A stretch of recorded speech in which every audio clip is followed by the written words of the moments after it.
Crime alert, डरना नहीं मिटाना है।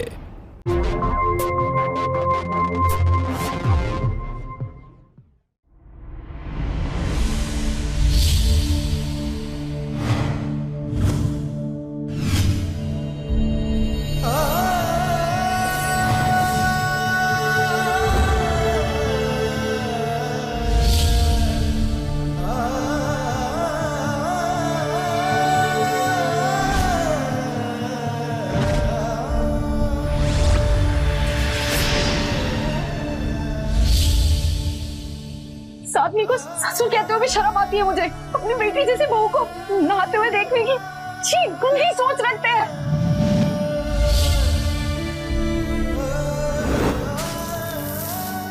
इन्होंने एक औरत का अपमान किया है, इन्हें एक औरत ही सजा देगी। तुम तो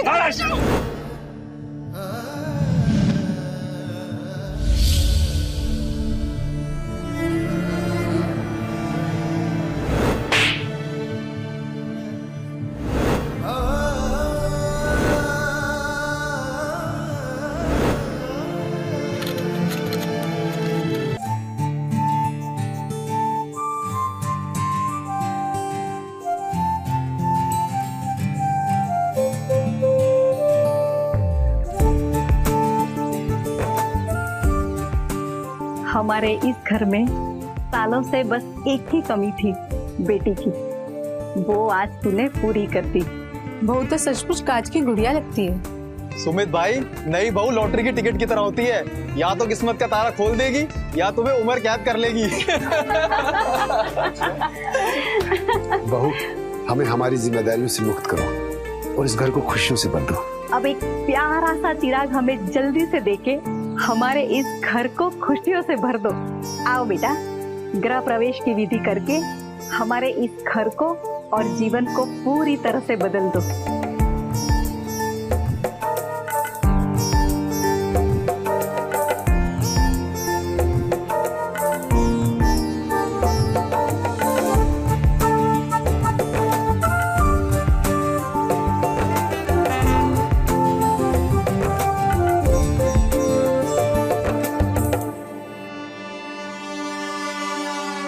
सासू, मैं कोई आपकी बाजार से लाई हुई मशीन नहीं हूँ जिसे आप जब चाहें जैसे चाहें चलाएंगी। जब चाहेंगी बोलेंगी बच्चा पैदा कर लो, झाड़ू लगा लो, बर्तन धो लो। ये सब मैं नहीं करूँगी, तो गलतफहमी मत पालिएगा।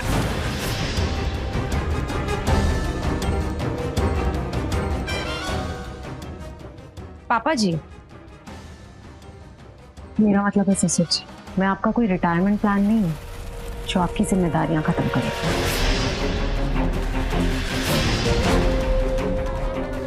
मम्मी पापा के कहने का ये मतलब नहीं है। पूरी टीम खड़ी कर रखी है ना इन लोगों ने। हाँ, आप सब इसीलिए आए? तो मैं आप सबको एक बात बहुत अच्छे से क्लियर कर दूं। ना ही मैं हारूंगी, ना ही आप लोगों को जीतने दूंगी।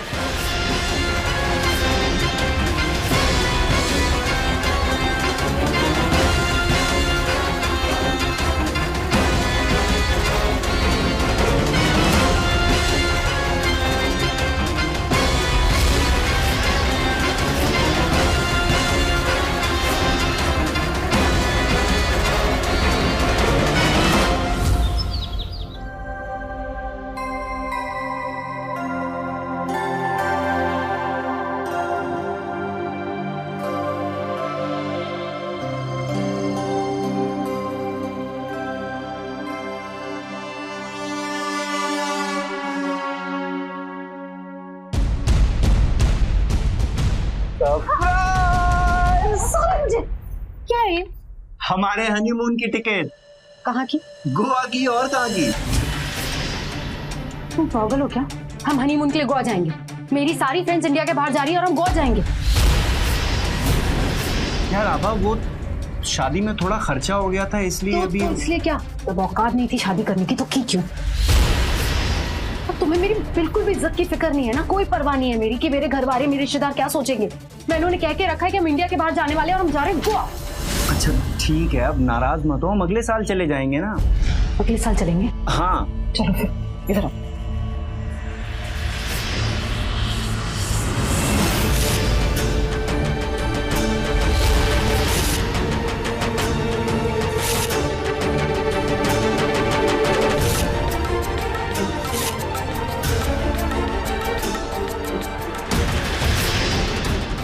हनीमून में बाद में मनाना, अभी जाओ यहाँ से। सुमित, क्या हो सुमित, ठीक हो ना? हाँ, वो जल्दी जल्दी में पैर फिसल गया पापा। अपना ध्यान रखना बेटा। हाँ जी, मैं आता हूँ बाहर से ना जरा।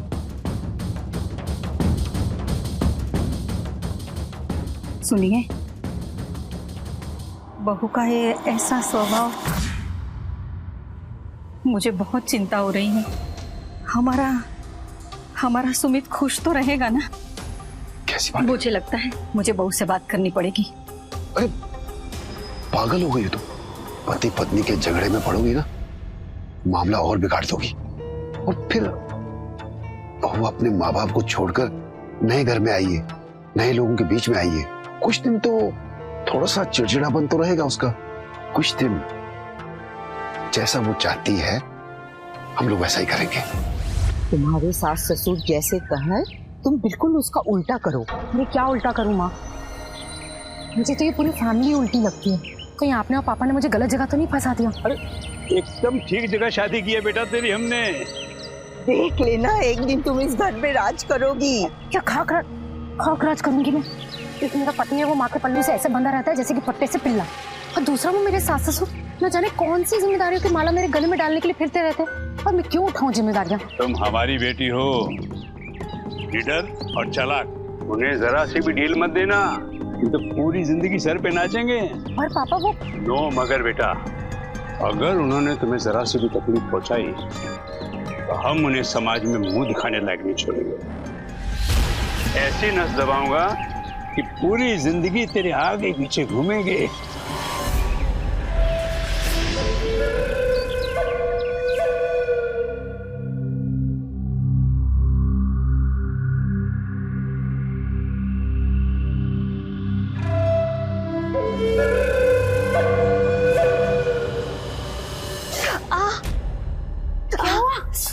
लग गई?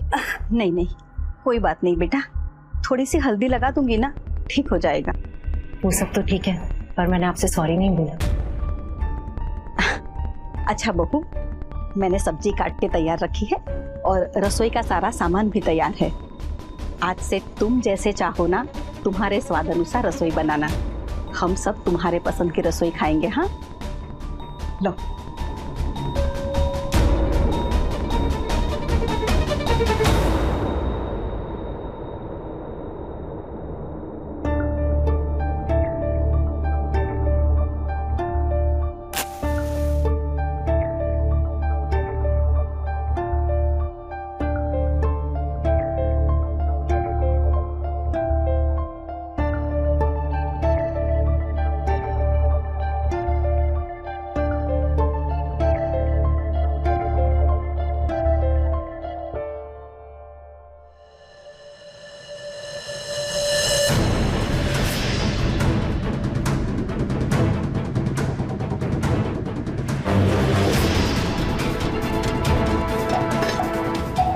अरे बहू, ये क्या कर रही हो?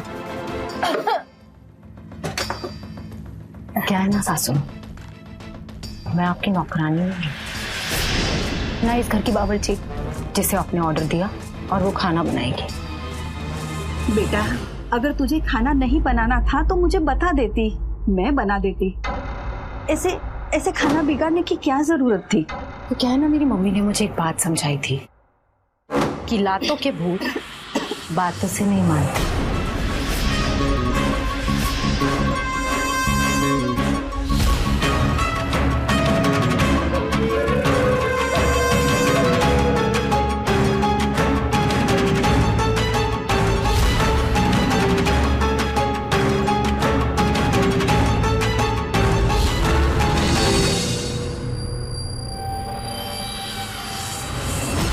अशोक जी, वैसे तो हम लड़की के घर वालों का पानी भी नहीं पीते हैं, लेकिन आपकी आलू की टिक्की तो कमाल है। तो समझे नहीं, आपने चाय बनाने में थोड़ी कंजूसी कर दी, थोड़ी और बना दिए।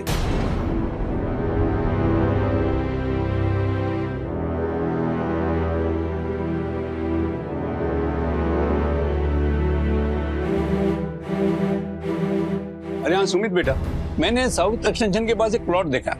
मैं चाहता हूं कि आभा और तुम वहां एक मकान बनाकर रहो। मेरे सारे दोस्तों के बेटा बहु वहीं रहते हैं। लेकिन महेंद्र जी, इतना बड़ा घर तो है।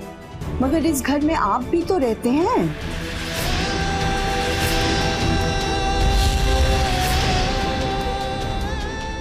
अशोक जी, आप जानते हैं हमने इस घर से रिश्ता क्यों जोड़ा? हाँ, क्योंकि सुमित पढ़ा लिखा है, समझदार है। अरे समझदार बच्चों की तो लाइन लगी हुई है मार्केट में।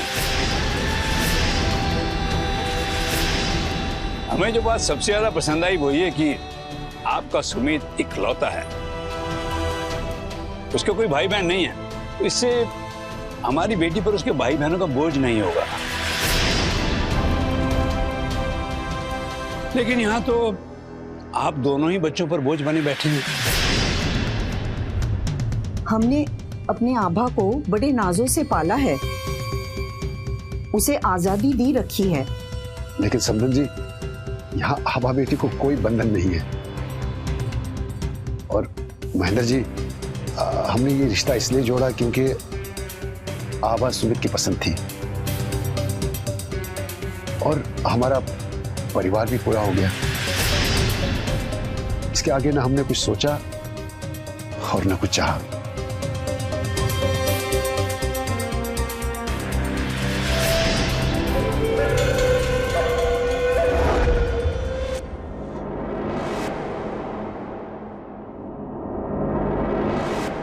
आभा बेटा,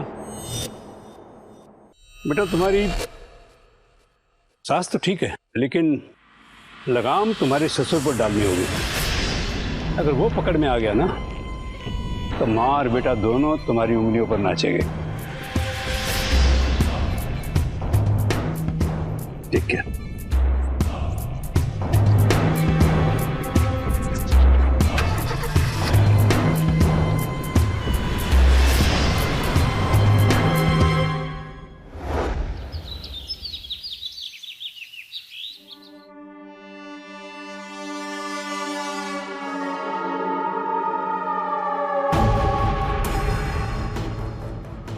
लगाम तुम्हारे ससुर पर डालनी होगी। अगर वो पकड़ में आ गया ना तो माँ और बेटा दोनों तुम्हारी उंगलियों पर नाचेंगे।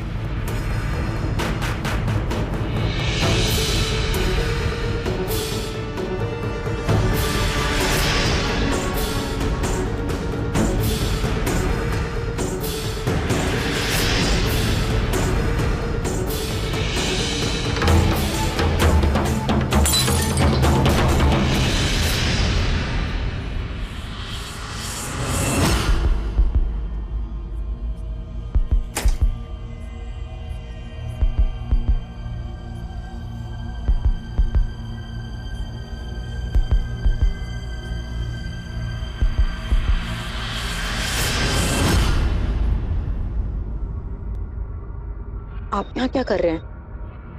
बेटा वो माफ करना, वो कुछ टूटने की आवाज आई और आपको शर्म नहीं आती है? अपनी बेटी जैसी बहू को ऐसे नहाते हुए देखने आ गए।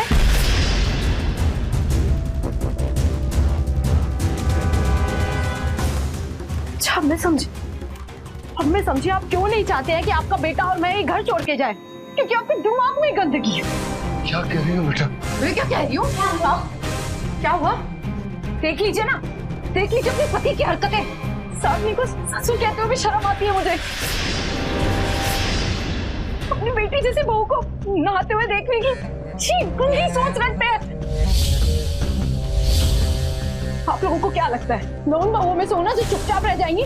नहीं, आप देखो अभी सबको बताती हूँ कि आप लोग क्या कर रहे हैं। बेटा क्या कर रही हो बेटा? छोड़िए मुझे। मैं आपके हाथ जोड़ता हूँ, मैं आपके पैर पड़ता हूँ। बेटा पाँव पड़ते हैं।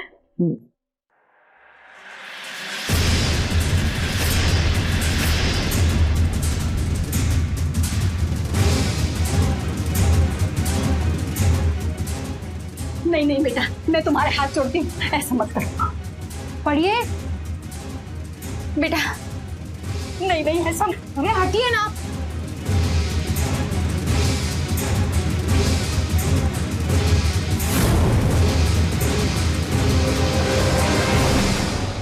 ये तो इस गलती की माफी होगी।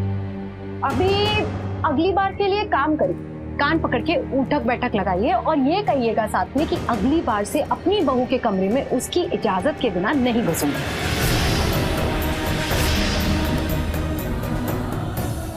चलिए चुप रहिए ना आप, चलिए चलिए शुरू हो जाइए, वरना ना मैं सबको बता दूंगी। नहीं नहीं आप ऐसा नहीं करेंगे। नहीं बेटा खड़े रहिए ना यहाँ पे, चलिए शुरू हो जाइए, वरना मैं फोन करके सबको बता दूंगी।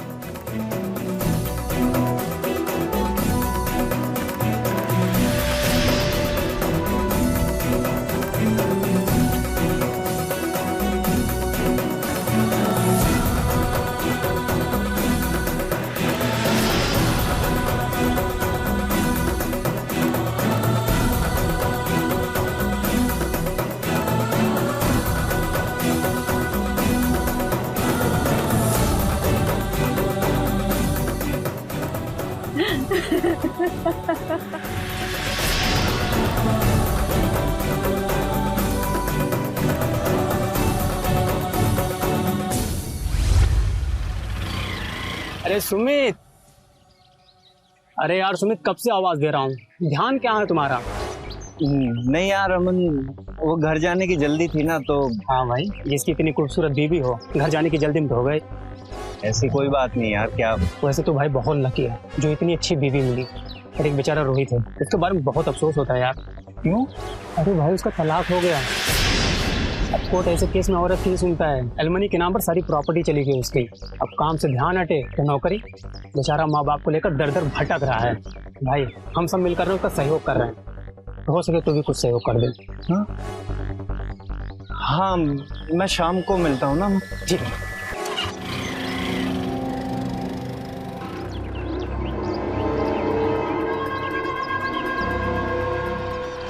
अरे सुनीता जल्दी करो, सुमित आ रहा होगा। आ गया बेटा तू? आजा आजा। आजा। भूख लगी होगी ना, देख खाना लगा दिया है। और हाँ बेटा, बहू को भी साथ लेके आना। हाँ वो कमरे में ही है। हाँ बेटा, वो तो अपने कमरे में ही रहती है और हम भी उसे डिस्टर्ब नहीं करते। अरे क्या बात लेके बैठ गई तुम? सुमित जाओ फ्रेश होके आ जाओ, खाना खा लेते हैं। मम्मी पापा, क्या आप लोग इस रिश्ते से खुश हैं?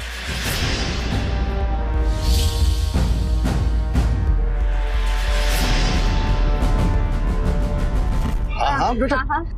बहुत खुश है हम लोग। अगर आप लोगों का पेट मेरी बुराई करके भर गया हो तो कोई मुझे खाना खिलाएगा? चलिए ठीक है, कोई बात नहीं। सुमित खाना लेके ऊपर आओ, आज हम ऊपर खाना खाएंगे।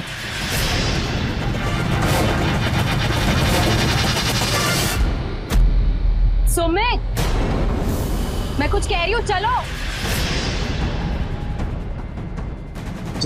हाँ हाँ जा बेटा, चले जा।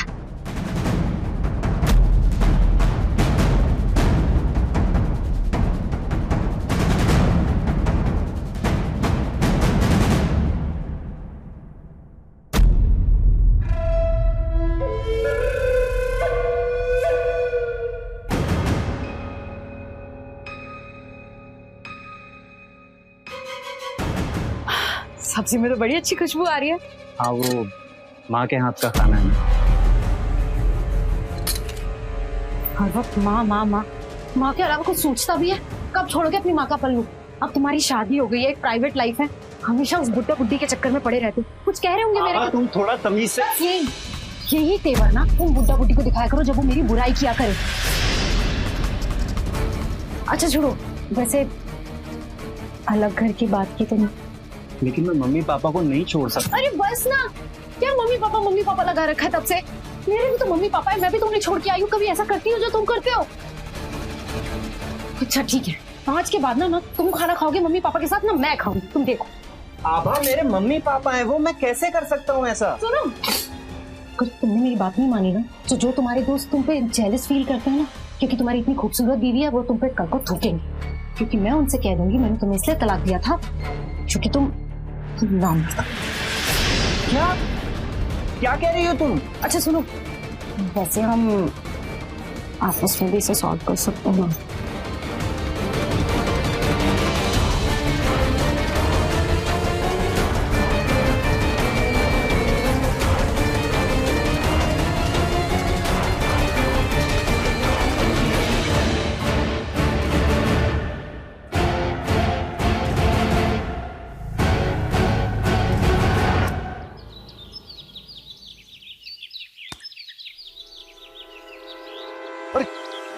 ये क्या कर रहे हैं? अरे हिम्मत कैसे हुई? छोड़ूंगा नहीं मैं तुझे। छोड़िए। महेंद्र जी क्या हुआ? क्या हुआ मैं बताती हूँ। पापा छोड़ना मत इन लोगों को, मुझे नौकरानी बना के रखा हुआ है, इतना परेशान करते हैं कि उसकी हद नहीं। और ये आदमी तो ससुर के नाम पे धब्बा गंदी लगता है पापा मुझ पे, मारो इन्हें। अरे नहीं नहीं, ऐसा कुछ नहीं है। ये क्या कह रही हो बहू? अरे चुप रहो तुम, आपको शर्म नहीं आती? एक औरत होते हुए पति के इस घिनौने काम में उसका हिस्सेदार बन रही है। मैंने सोचा भी नहीं था कि तुम लोग ऐसे निकलोगे। देखो वैसा मुकदमा ठोकूंगा कि भागते फिरोगे सारी जिंदगी। और तेरे बेटे सुमित को ना अभी ऑफिस से घसीटता हुआ पुलिस स्टेशन ले जाऊंगा। अरे नहीं नहीं नहीं नहीं महेंद्र जी, मेरे बेटे का कोई दोष नहीं, उसमें उसका कोई दोष नहीं है। सुनिए, कोई दोष नहीं, उसका कोई दोष नहीं है। सुनिए समझी जी, बहू यहाँ कोई नहीं है। बहू तो काम से बाहर गई हुई है। आप एक काम करिए, अंदर चलकर आराम कीजिए। हाँ तुम जाओ, मैं आता हूं, तुम जाओ। बस बस बस बस बस, बस।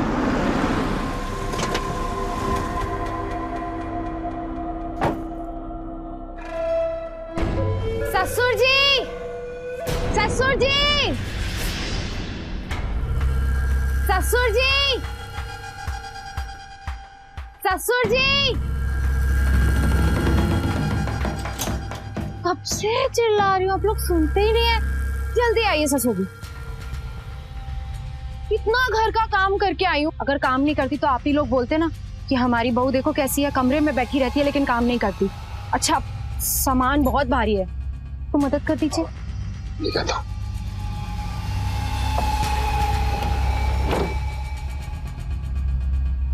अरे अंकल जी बहुत भारी है, लाइए मैं आपकी मदद कर देता हूँ।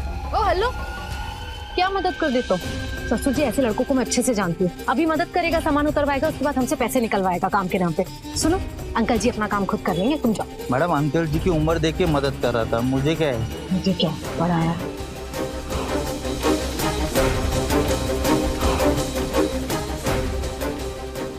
लाइए मैं आपकी मदद करती हूँ।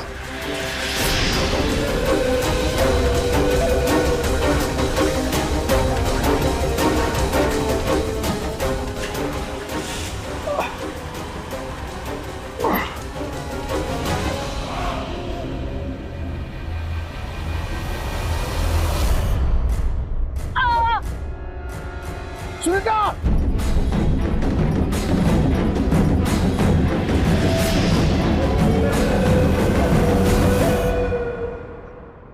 आज की हमारी ये सच्ची कहानी मयूर विहार दिल्ली की है।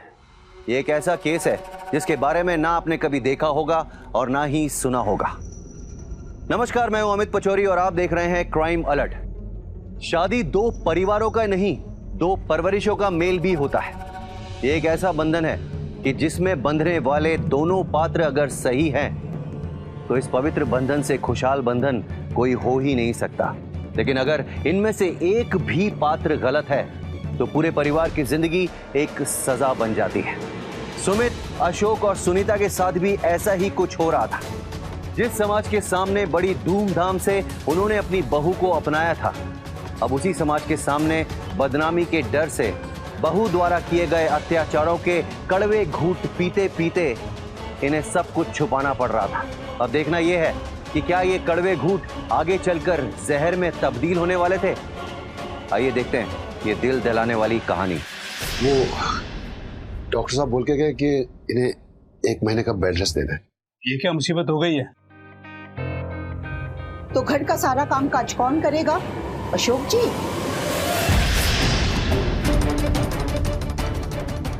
हाँ, ये भी ठीक है। दामाद जी,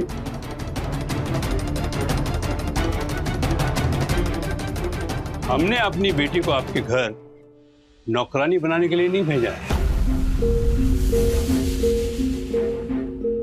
अगर हमारी बेटी को जरा सी भी तकलीफ हुई ना तो हम कोर्ट का दरवाजा खटखटाने में जरा भी देर नहीं करेंगे। अशोक जी, देखिएगा कि हमारी बेटी को जरा सी भी तकलीफ नहीं हो, क्योंकि अगर तकलीफ हुई तो कचहरी में ऐसा केस ठोकूंगा कि आप तीनों की जिंदगी बहुत मुश्किल में गुजरेगी। अरे बेटी, अरे तुम्हारे घर आए कोई चाय कॉफी नहीं? अरे ऐसी कैसी बातें कर रहे हैं पापा? रुकिए ससुर जी, मम्मी के लिए चाय और पापा के लिए कॉफी। बिना शक्कर। जी पापा आप रुकिए। कोई बात नहीं, मैं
एक मिनट टेस्ट तो कर लूं।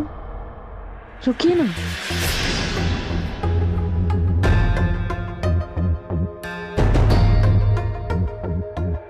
खाना ये लेके जाइए, चाहिए।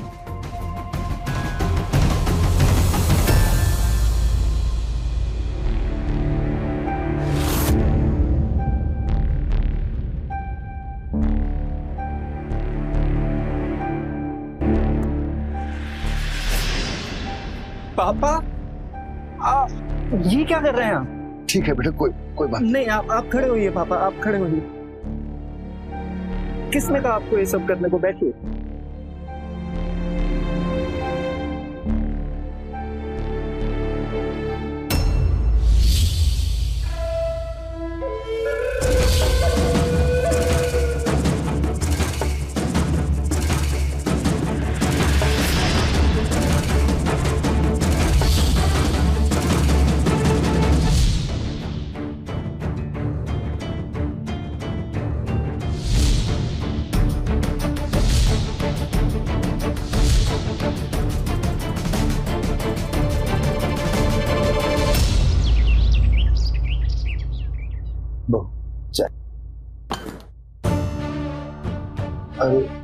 सुन बेटा, बेटा मेरे चश्मे का नंबर ज्यादा खराब हो गया है। कोई बात नहीं पापा, मैं शाम को नया ले आऊंगा। ठीक है बेटा।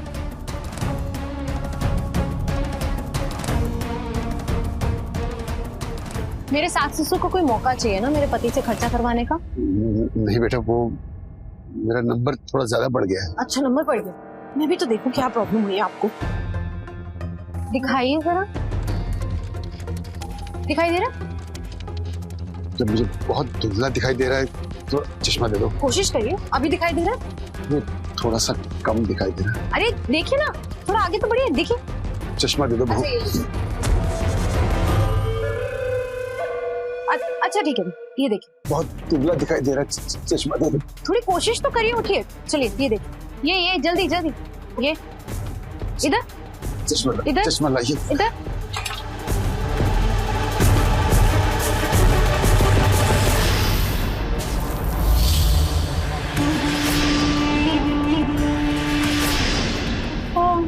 आपको तो सच में दिखाई नहीं दे रहा पापा जी।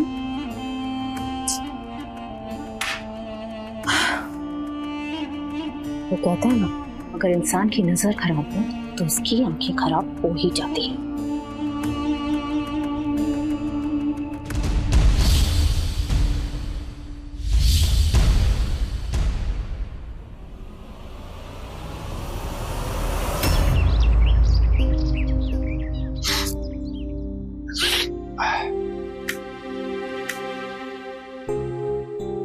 अरे सुनीता, तुम यहाँ क्या कर रही हो?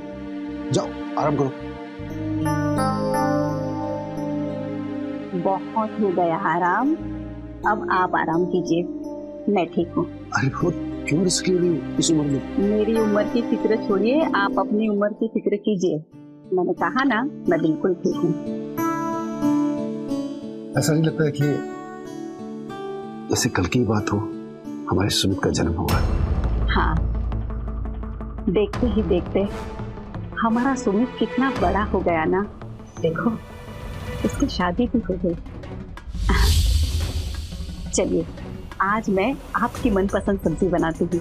हाँ, मैं भी तुम्हारी मदद करूंगा, क्योंकि मैं भी तो एक्सपोर्ट हो गया हूँ अब।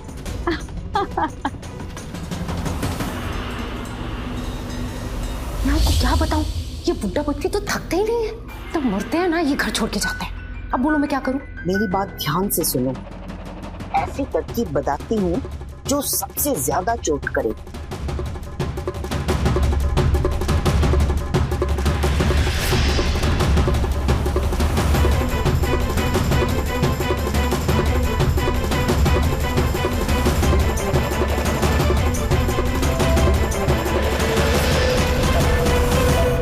जिस समाज में औरत को देवी का दर्जा दिया जाता है, उसी समाज में कुछ औरतें ऐसी भी होती हैं जो ससुराल में अपना सिक्का जमाने के लिए ऐसे कदम उठाती हैं जिससे कि पूरी इंसानियत शर्मसार हो जाए। एक तरफ तो हमारे समाज में सुमित के माता पिता जैसे लोग होते हैं जो अपनी संतान के सुखी वैवाहिक जीवन के लिए कोई भी बोझ उठा सकते हैं, कोई भी यातना सहन कर सकते हैं। वहीं दूसरी तरफ उमा और महेंद्र जैसे लोग भी होते हैं जो अपनी संतान के खुशहाल जीवन में जहर घोल देते हैं। कानून हमारी सुरक्षा के लिए बना है, लेकिन यहाँ कानून का दुरुपयोग किया जा रहा था। आबा और उसके परिवार वाले कानून को अतिक्रमण का हथियार बना रहे थे। अब देखना यह है कि क्या अशोक अपनी इस यातना को और सहन करेगा या आवाज उठाएगा। दवाइयां कम से कम लिया करो।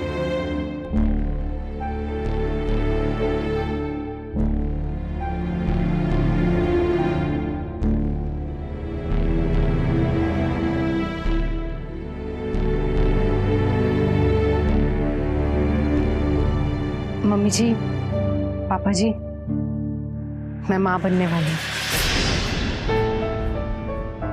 क्या? अरे इसी दिन के इंतजार में तो मैं जिंदा थी बेटा।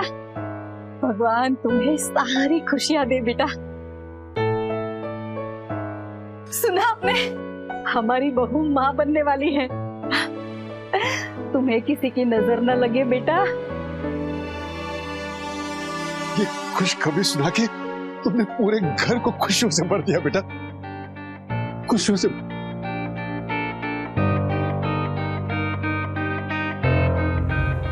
वैसे आप लोगों ने मुझसे पूछा नहीं कि इस बच्चे का बाप कौन है।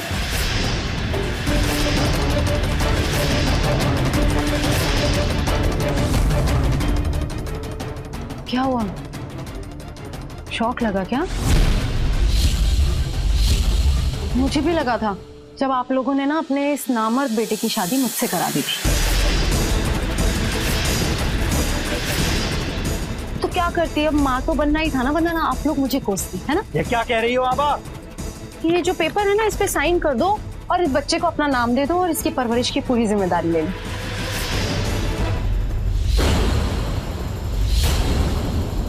चल करो साइन, करो। सुमित, इस कागज पर साइन मत करना, कभी साइन मत करना।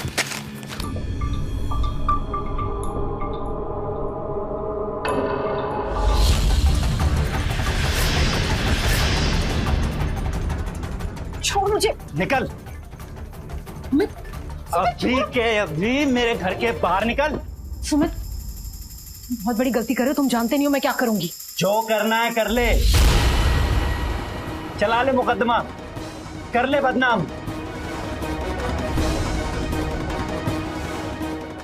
मगर जो करना है अब अपने बाप के घर जाके कर। बाहर निकल। जानता नहीं है सुमित, तो अपनी लाइफ की कितनी बड़ी गलती कर रहा है। तुम सबको मैं देख लूंगी, देखना। छोड़ो मुझे।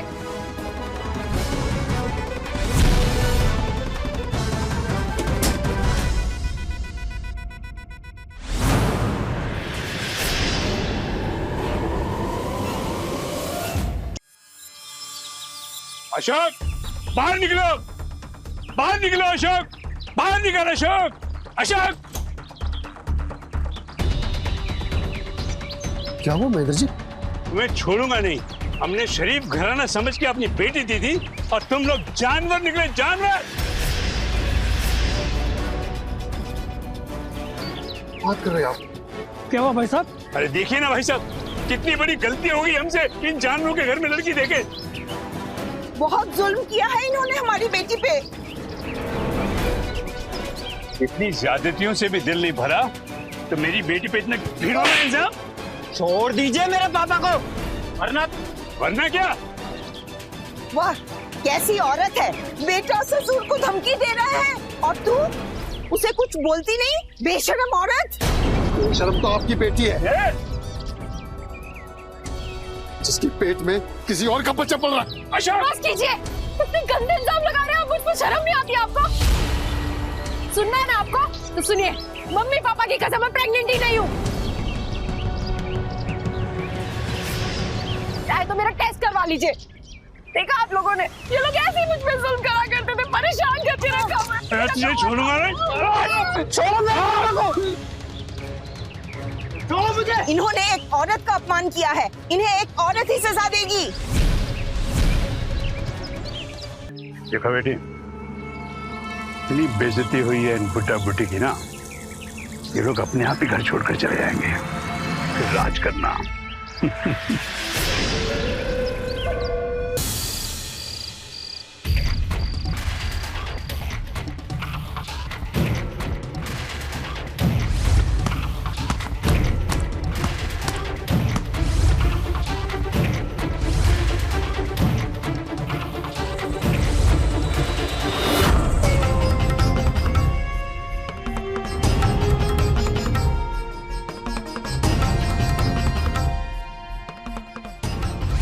नहीं है सुमित, तो अपनी लाइफ की कितनी बड़ी गलती कर रहा है। तुम सबको मैं देख लूंगी, देखना।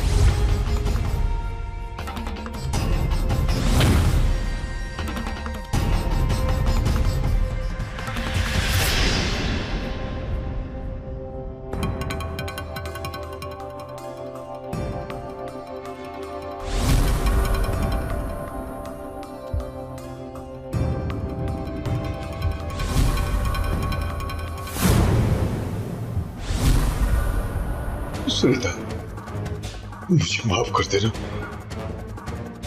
मेरे पास और कोई रास्ता नहीं था।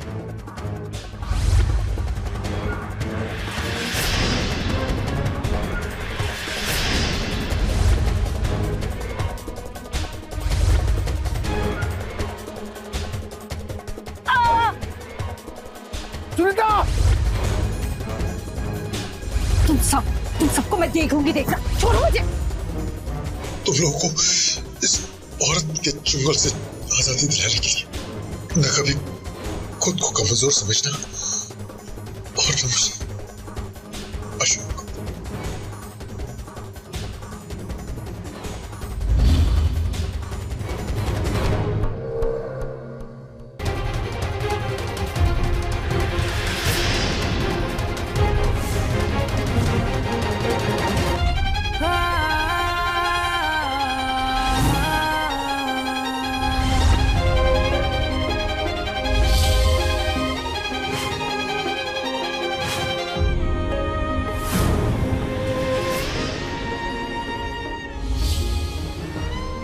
आदमी को ससुर कहते हुए भी शर्म आती है मुझे।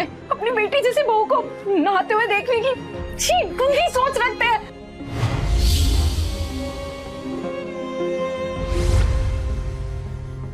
इन्होंने एक औरत का अपमान किया है, इन्हें एक औरत ही सजा देगी। छोड़ दो मेरे पापा को। तुम तो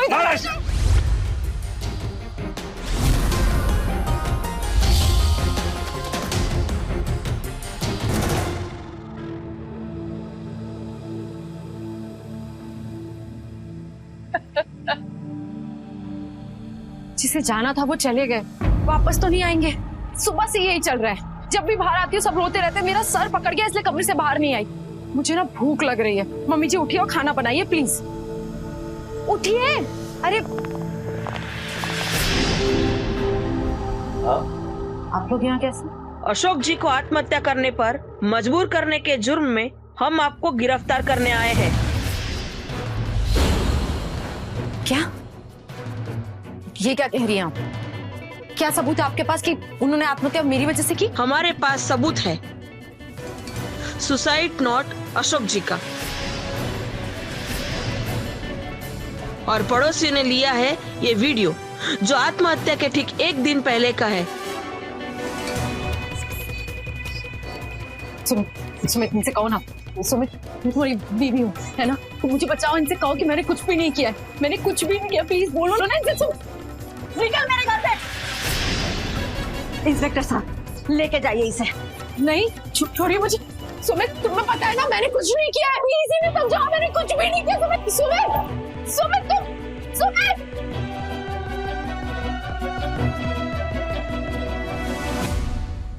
जिस उम्र में लोग अपनी जिम्मेदारियों से मुक्त होकर अपने संतान का सुखी जीवन देखना चाहते हैं, उसी उम्र में अपने परिवार को जिल्लत की जिंदगी से बचाने के लिए अशोक ने एक आखिरी जिम्मेदारी निभाई। उन्होंने अपने प्राणों का बलिदान दे दिया ताकि सुनीता और सुमित आभा और उसके परिवार के बिछाए हुए जाल से बच जाए। ये उनकी बहुत बड़ी गलती थी।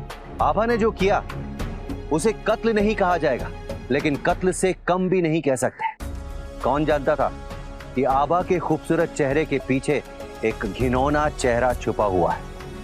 इसी के साथ मैं अमित पचौरी आज की इस कहानी से विदा लेता हूं। फिर मुलाकात होगी एक सच्ची सनसनीखेज वारदात के साथ। तब तक याद रखिएगा, क्राइम से अगर बचना चाहते हैं तो अलर्ट रहिए। क्राइम अलर्ट, जुर्म के खिलाफ आवाज।